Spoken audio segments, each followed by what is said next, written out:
tardes, profesor y compañeros.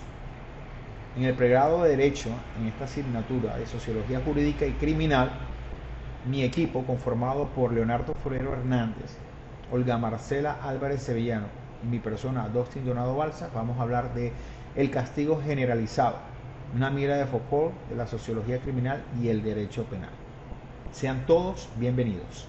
Vamos a presentar un análisis del capítulo El castigo generalizado del libro Vigilar y castigar de Michel Foucault, publicado en 1975. Para exponerlo, vamos a abordarlo desde 4 objetivos. Inicialmente, el cambio histórico del castigo, según el análisis del autor, y luego identificaremos la relación que tiene con la sociología criminal, pretendiendo conectar el castigo generalizado con la construcción social del delito. Finalmente, analizaremos las consecuencias para el derecho penal moderno y la sociología criminal y las formas actuales de control social. Entonces vemos, el capítulo nos muestra cómo el derecho penal moderno y la sociología criminal se transforman a través de las relaciones de poder. El capítulo nos muestra que no es una transformación netamente de carácter humanitario, sino que el castigo se convierte en una reconfiguración profunda del poder que cambia la manera en que se interviene el cuerpo y la conducta. El capítulo muestra cómo en el siglo XVIII el castigo se aplicaba al cuerpo directamente mediante un espectáculo público con un suplicio extremo en el que se exhibía el soberano para provocar terror y así controlar la sociedad que tenía a su cargo. Toda esta situación del acto de terror mediante el cual se castiga exacerbó la violencia y digamos que malformó las conductas sociales. Es por ello que en el siglo XVIII surge un castigo más racional, no en el sentido humanitario, como ya lo hemos dicho, sino por el control social. Entonces surgen las prisiones, los reformatorios, los discursos de rehabilitación, pero según Foucault, esta transformación no elimina la violencia, solo la hace menos visible y como ya no se centra en el cuerpo, se centra en el alma, la cual debe ser disciplinada, moldeada, y a esto se refiere el proceso del suplicio que él nos presenta, a la disciplina que a través del análisis de Foucault cuestiona la humanización frente a las nuevas formas de poder y de control, ya que en el siglo XVIII el suplicio público que ostentaba el rey y que aplicaba el castigo de manera pública, hace que al final, a raíz de la reforma penal, se dé un castigo humano y proporcional. Entonces en el siglo XIX y XX el poder ya no está en el rey, sino que recae en la norma, la cual surge por la necesidad de controlar, vigilar y corregir a las personas. Entonces Foucault contrasta 2 lógicas del castigo, no desde la penalidad, sino desde el poder. Entonces en el suplicio la tortura era pública, reafirmaba el poder del rey, del soberano, y restablecía el orden por el dolor que se infligía al castigado. Y la otra que nos presenta es el encierro, donde el poder es mucho más profundo que el que aplicaba el soberano, persiste en ya no destruir el cuerpo, ya no marcar el cuerpo, sino en regular, observar y controlar el tiempo, el movimiento de las personas, las cuales ahora son clasificadas por el comportamiento que tienen, y el castigo ya no se limita al acto de un solo momento, sino que se castiga a todo el individuo desde su alma hasta la capacidad de corregirse en un proceso de rehabilitación. Esto Foucault lo define como un poder sutil, pero que es presente y permanente en la vida diaria. Más adelante vamos a ver cómo todas estas formas de poder ya no se limitan incluso a las prisiones, sino a las escuelas y a otros entornos donde se controla a la sociedad. Y en esta última diapositiva, vemos cómo el alcance del encierro va más allá de la prisión, se extiende, controla a toda la sociedad, la cual debe ser clasificada, dominada, vigilada y disciplinada. Entonces vemos que esa transformación del castigo hace que se discipline y se controle a las personas en diferentes entornos, de manera que no haya que castigar un solo delito, sino que por el contrario se controla la conducta de las personas en la sociedad. El castigo en la sociedad criminal y el derecho moderno. Desde el punto de vista del derecho penal, el cambio que describe Foucault coincide con el surgimiento del modelo liberal e ilustrado del siglo XVIII.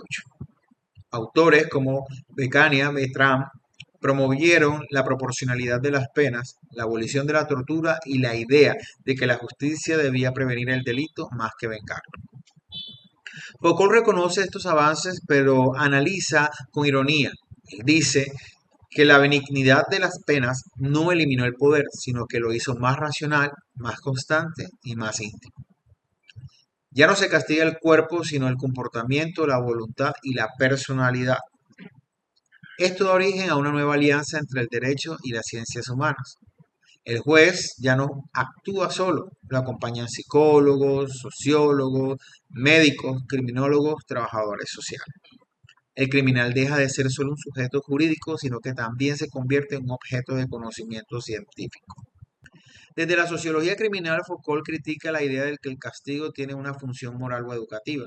Sostiene que el sistema penal refleja tres condiciones. La primera, no elimina el crimen, sino que lo administra. La segunda, no corrige al delincuente, sino que lo produce como una categoría social.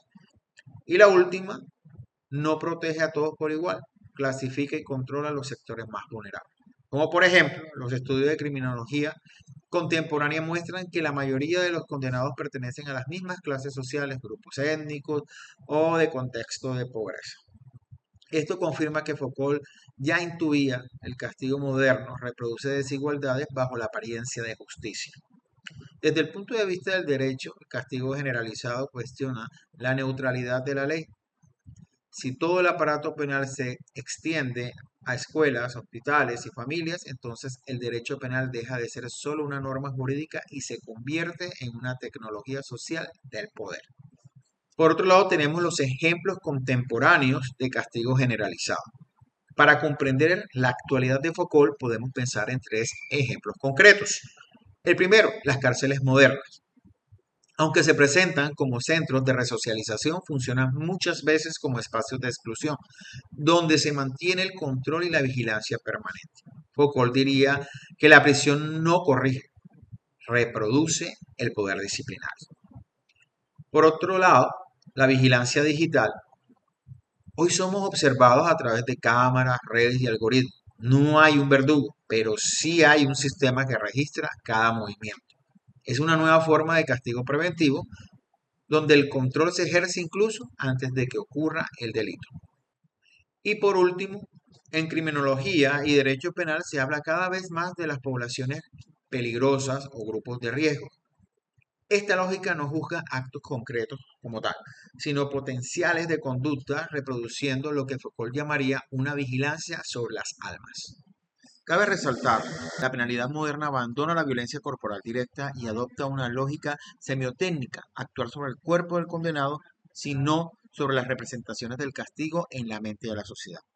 Esta nueva tecnología se funda en varios principios. El primero, la regla de la cantidad mínima. El castigo debe ser lo suficientemente desventajoso para disuadir, pero sin exceder la utilidad buscada por el delincuente. En segundo lugar, la regla de la idealidad suficiente. La eficacia se desplaza hacia la idea de la pena, no hacia el dolor físico. El cuerpo deja de ser el receptor privilegiado de la violencia penal. Y por último, la regla de los afectos laterales. El castigo debe actuar principalmente sobre los no delincuentes. Incluso podría bastar con hacer creer que el culpable fue castigado. Este conjunto de normas inaugura una penalidad generalizada, continua y distribuida por todo el cuerpo social, mucho más eficaz políticamente y menos costosa para el Estado. A partir de esto podemos analizar tres ejes. El primero es el etiquetamiento. Cuando las instituciones y la sociedad colocan etiquetas, en este caso de delincuente, esa marca afecta la identidad de la persona y puede empujarla a seguir ciclos de desviación. El segundo es la criminalización selectiva. La ley en la práctica no se aplica igual para todo el mundo. Hay grupos por clase, etnia o territorio que son más perseguidos y sancionados que otros. Y finalmente, la reproducción de desigualdades.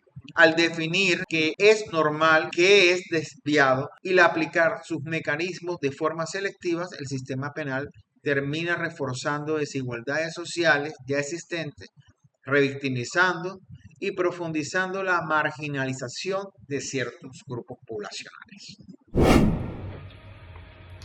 Llegados a este punto, sabemos que la segunda mitad del siglo XVIII, digamos, es nuestro punto de partida, una época marcada por una protesta generalizada contra los suplicios, donde filósofos, juristas, legisladores, todos claman por un mismo principio, y es: hay que castigar de otro modo. La ejecución pública, la tortura, ese enfrentamiento físico del soberano con el condenado se había vuelto intolerable, ¿no? ¿Por qué? Pues porque era irritante para el poder, el descubrir su tiranía, el descubrir su exceso. Y era fundamentalmente peligroso. Si se acostumbra a ver correr sangre, pues el pueblo aprende que no puede vengarse si no es con sangre. El castigo debe dejar de ser un reto que el poder lanzaba a la cólera del pueblo, ¿no? Entonces, ¿cómo se ve allí el derecho penal? ¿Cuál es la implicación para el derecho penal? La crítica de los reformadores de la época no apuntaba solo a la crueldad, sino a la mala economía del poder. El sistema judicial del antiguo régimen era irregular y estaba desnaturalizado. Se vendían oficios, había una confusión de poderes, una multiplicidad de instancias judiciales mal coordinadas, y había un resultado, digamos, de doble peligro, que era el exceso de poder, pero también la laguna de ese poder en algunos puntos. Entonces, el verdadero objetivo de la reforma fue establecer una nueva economía del poder de castigar. La meta era clara: repartirlo en circuitos homogéneos, susceptibles de ejercerse en todas partes de manera continua y, por así decirlo, y como diría Foucault, hasta el grano más fino del cuerpo social. No se busca castigar menos, sino castigar mejor. Se trata de introducir el poder de castigar más profundamente en el cuerpo social. Esta coyuntura, digamos, no fue la de una nueva sensibilidad, sino la de una política distinta respecto de la multiplicidad de cuerpos y de fuerzas que constituye una población, ¿no? Y aquí entonces entra el concepto de humanidad, la exigencia de humanidad en las penas, que pedía respetar al menos la humanidad del peor de los asesinos. No era únicamente una simple súplica moral, ¿sí?, sino que era el límite de derecho, la frontera legítima del poder de castigar. La humanidad es el nombre respetuoso que se da a esta economía y a sus cálculos, digamos, minuciosos, y este hombre que se opone a la barbarie es el que llama Foucault el hombre medida, ¿no? ¿El hombre medida de qué? Del poder legítimo. Es en esencia la regulación necesaria de los efectos del poder, ¿no? Ya en esta nueva diapositiva, digámoslo así, y si trajéramos ese panoptismo contemporáneo a nuestros días, diríamos que justamente esa nueva estrategia penal desplaza el punto de aplicación del castigo. Ya no es el cuerpo y sus rituales de sufrimiento, sino el espíritu, o más bien un juego de representaciones y de signos circulando con discreción, pero digamos con necesidad y evidencia en el ánimo de todos, ¿no? Entonces se busca que el castigo sea justamente un arte de los efectos. La eficacia de la pena no está en la sensación de sufrimiento, sino más bien en la idea de un dolor, de alguna manera de una desventaja que se espera. Por ello, lo que debe llevarse al máximo es la representación de la pena, más no su realidad corporal. Entonces se elude el cuerpo como sujeto de la pena, pero no forzosamente como elemento de un espectáculo. Para que este sistema funcione, pues se requiere la regla de la certidumbre absoluta y debe haber un vínculo inquebrantable entre la mala acción y el castigo. Los reformadores lo concluyen, digamos, sin duda alguna, en palabras de Foucault, más que imitar así el antiguo sistema y ser más severo, hay que ser más vigilante, ¿no? Entonces, listo, ¿cuál es el objetivo? El objetivo es calcular la pena en función no del crimen pasado, ¿no?, sino de la repetición posible. Entonces, castigar se convierte en un arte, vuelvo y digo, de los efectos, pero está basado en 6 reglas de acuerdo con Foucault que lo sustentan. La primera, entonces, sería esa regla de la cantidad mínima, en donde se parte del principio de que se comete un crimen porque proporciona ventajas, ¿no? Entonces la pena, por lo tanto, no debe buscar una equivalencia de horror con el delito, sino una equivalencia al nivel de los intereses. Es decir, para que el castigo sea efectivo, basta con que el daño que se causa exceda el beneficio que el culpable ha obtenido del crimen, ¿no? Entonces debe haber un poco más de interés en evitar la pena que en arriesgar el delito, ¿no? Esa sería la primera regla, la regla de la cantidad mínima. Luego hay otra regla que sería la regla de la idealidad suficiente, y es si la motivación del delito es la ventaja que se representa, es decir, la idea de ventaja. Si esa es la motivación del delito, la idea de ventaja, entonces la eficacia de la pena está en la desventaja que se espera, también la idea de dolor. ¿Sí? Si la motivación es la idea de ventaja, ¿cierto?, pues la pena tiene que ser la idea del dolor, ¿no? Entonces, por lo tanto, lo que hace la pena no es la sensación de sufrimiento, ¿no?, sino la idea de un dolor, de un desagrado, de un inconveniente, ¿no? El castigo no tiene que emplear el cuerpo como sujeto de sufrimiento, sino como el objeto de una representación. Lo que se lleva al máximo es la representación de la pena, no su realidad corporal. ¿Listo? Esa entonces es la segunda regla, la regla de la idealidad suficiente, ¿no? Luego viene la regla de los efectos laterales, y es la pena debe obtener sus efectos más intensos, ¿no?, de aquellos que no han cometido la falta. Entonces la lógica es centrífuga, ¿no? Si se estuviera seguro de que el culpable es incapaz de reincidir, basta con hacer creer a los demás que ha sido castigado, ¿no? Entonces, en el cálculo de las penas, el culpable es el elemento, digamos, es el elemento menos interesante, ¿no?, salvo si es reincidente, pero la pena ideal es la digamos, es la que es mínima para quien la sufre, ¿no? Esa es la pena ideal, es la mínima para quien la sufre. Por ejemplo, la esclavitud a perpetuidad, ¿sí?, y máxima para aquel que se la representa. Entonces la pena debe hacer en el ánimo del pueblo la impresión más eficaz y la más duradera, ¿no?, y al mismo tiempo la menos cruel sobre el cuerpo del culpable. Entonces, claro, volvemos al ejemplo, digamos, la esclavitud a perpetuidad, ¿no? Digamos que en el imaginario del pueblo pues va a ser eficaz, va a ser duradera, porque pues es estar toda la vida encerrado,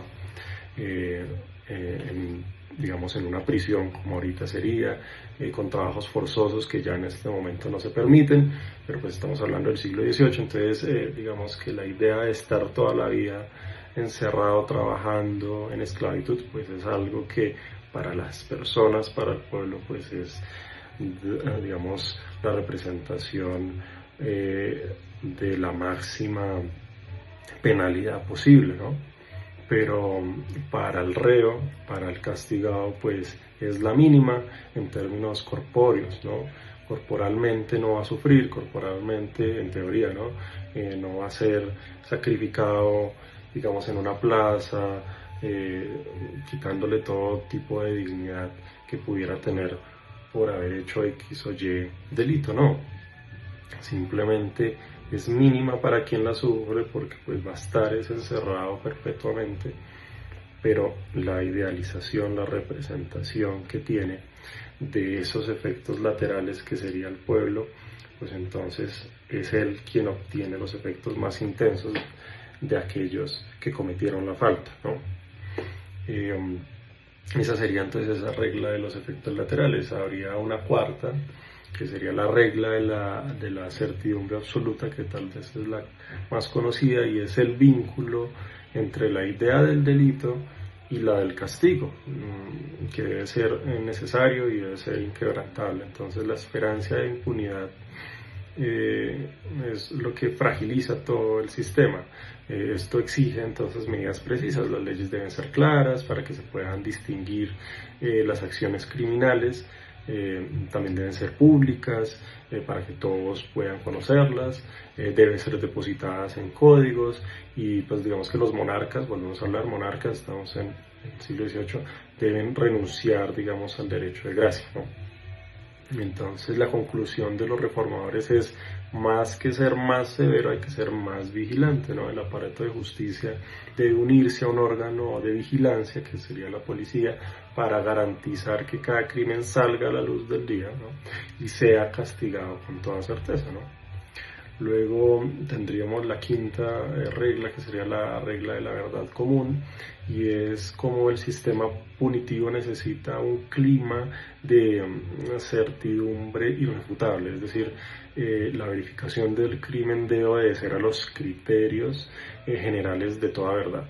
Esto implica, digamos, fundamentalmente el abandono de las pruebas ilegales, el rechazo a la tortura y digamos que la necesidad de una demostración completa, ¿no? La verdad del delito debe ser probada enteramente, como si fuera una verdad matemática, ¿no? El juez debe actuar como un filósofo que se propone descubrir una verdad innegable, y utilizando instrumentos comunes, generalmente la razón, pues desecha el antiguo modelo inquisitorial para adoptar el de la investigación empírica, ¿no?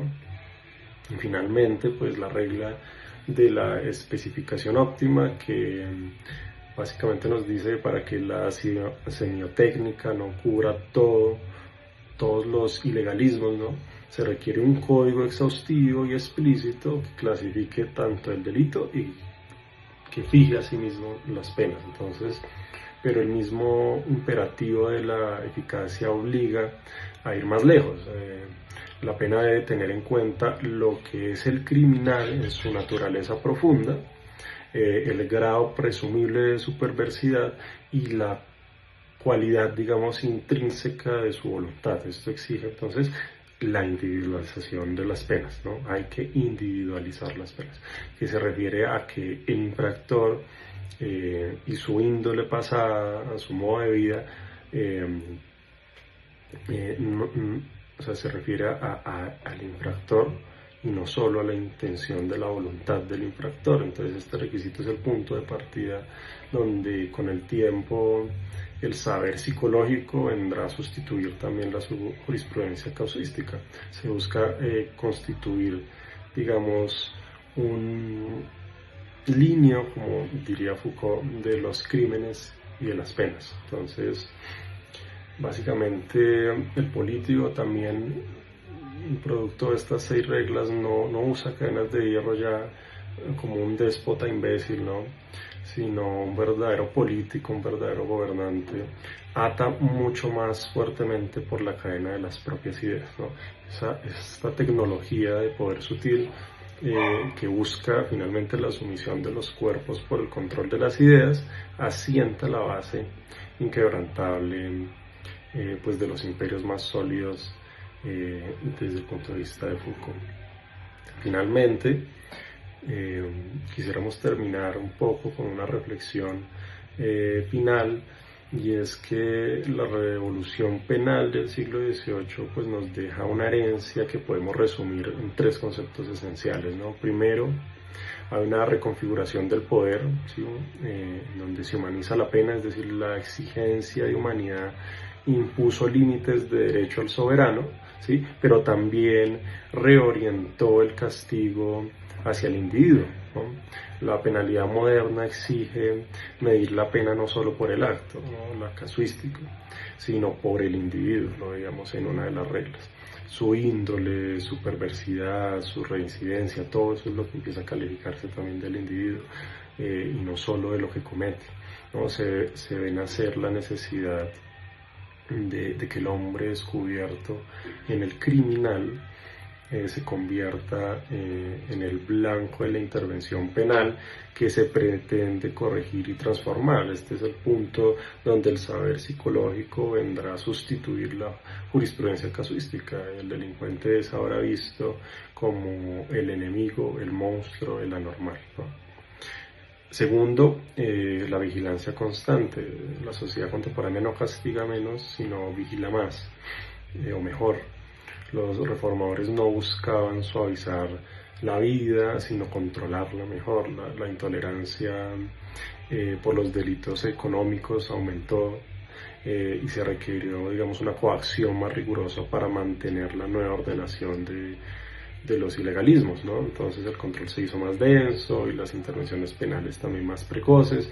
La lucha se centró en someter el ilegalismo popular a un control más estricto y más constante. El objetivo fundamental sigue siendo el que dictó Servan, que cita muy bien Foucault, es no castigar menos, repetimos, sino castigar mejor, ¿no?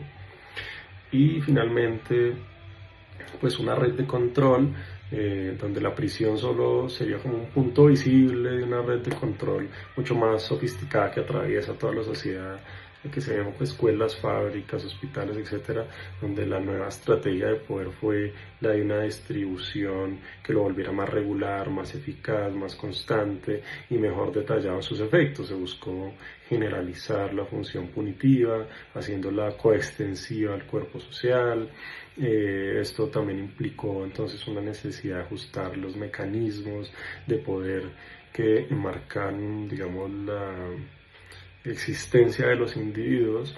¿Y que me refiero con la existencia de los individuos? Pues su conducta cotidiana, de su identidad, de su actividad, de sus gestos que aparentemente no tienen importancia y que sin embargo están en constante vigilancia, ¿no? Entonces la prisión es el aparato visible, pero es parte de una red de control más amplia que busca la extensión y el afinamiento de las capacidades punitivas y que es susceptible de cifrar todos los comportamientos, ¿no? Entonces, en definitiva, la reforma del siglo XVIII fue la sustitución de la economía del derroche y del exceso por una economía de la continuidad y de la permanencia, ¿no? Se trataba de constituir una nueva economía, una nueva tecnología del poder de castigar, y fue pues el triunfo de una tecnología de los poderes sutiles, eficaces y económicos, donde la base inquebrantable, los imperios más sólidos, como dice Foucault,